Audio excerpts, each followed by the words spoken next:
મોઢે બોલું માં ત્યાં સાચે નાનપણ સાંભળે, પછી મોટપ કેરી મજા મને કડવી લાગે કાગડા.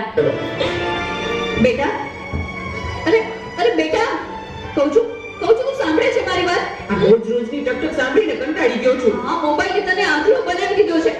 મૂક કહું છું, મૂક હવે. જો મોબાઈલ નથી દીધો, લાવ કહું છું. મને દે, કહું છું દે. આ શું કર્યું તે? પાછળ જ પડી ગઈ છે.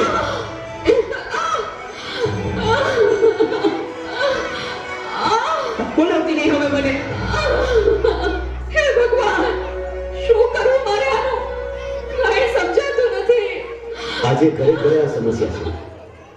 મોબાઈલે માતા પિતા પ્રત્યેનો ભાવ સૌ ખલાસ કરી નાખ્યો છે. અરે શેઠ સાહેબ, તમે અમારા ઘરે? તું મને ઓળખે છે? મારા મમ્મી તમારે ત્યાં ઘરકામ કરે છે.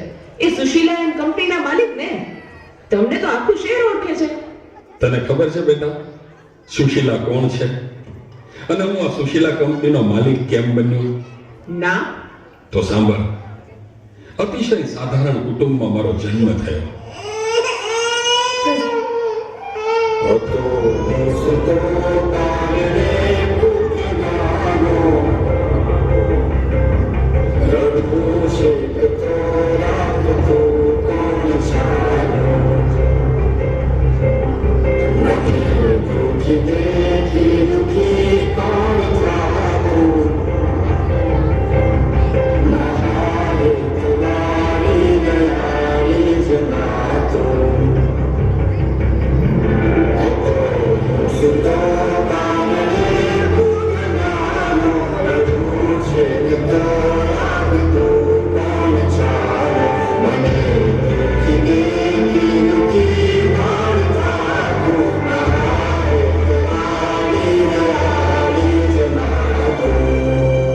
મારા બા અને બાપુજીએ ખૂબ મજૂરી કરી મને ભણાવી ગણાવીને લાયક બનાવ્યો.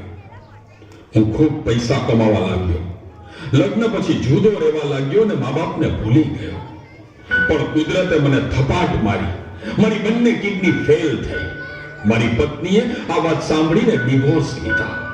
પણ મારી માએ જ્યારે આ વાત સાંભળીને ત્યારે ગાંડી ગેલી થઈને દોડતી દોડતી મારી પાસે આવી. દીકરા એમાં શું બોલાઈ ગયો? હું છું ને તારી માં. હું જીવું છું ને ત્યાં સુધી તને કઈ નહીં થાય દીકરા. અરે ભગવાને મને તારા માટે જ તો આ બે કિડની આપી છે. ડોક્ટર સાહેબ,